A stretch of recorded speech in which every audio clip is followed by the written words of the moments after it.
Marché Mokolo au lendemain des fêtes de fin d'année. Quelle est l'ambiance côté commerçant? Là, vous allez observer que de gauche à droite, il y a un vide absolu. Donc pour montrer que voilà la tendance du marché, le marché quotidien. Donc ici, ce n'est que ce qu'on appelle l'endurance, la persévérance maintenant, vu que nous sommes en plein mois de janvier. Les clients aussi manquent à l'appel.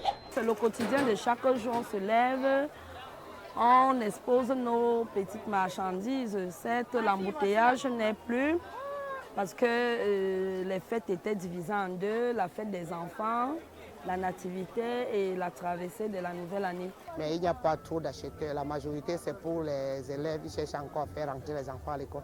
Les quelques rares clients qui font les courses sont confrontés à la flambée des prix annoncés depuis quelques jours. Le panier de la ménagère est vraiment cher. Vous-même, vous avez vu ce qui s'est passé là. Bon, une cliente ne peut pas prendre la tomate.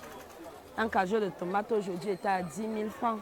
Vous voyez les plats, par exemple, on se retrouve les plats de 3 à 1000 qui vont déjà à 400, qui étaient au prix avant à 350. Donc tout a augmenté. Face à une situation de vie chère, difficile de joindre les deux bouts. J'ai souvent le mois de janvier, ce n'est pas facile, c'est souvent très difficile.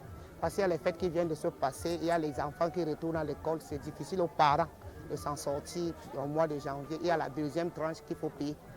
Tout ça, c'est pas facile. Et comme le temps est devenu trop dur pour vendre et payer la deuxième tranche et faire manger les enfants, c'est pas facile. On les gère par la volonté de Dieu. Rien n'est difficile quand tu mets Dieu devant. Si Dieu est au contrôle de toutes choses, tout devient simple. Dieu, pour voler à leur secours, c'est leur dernier espoir.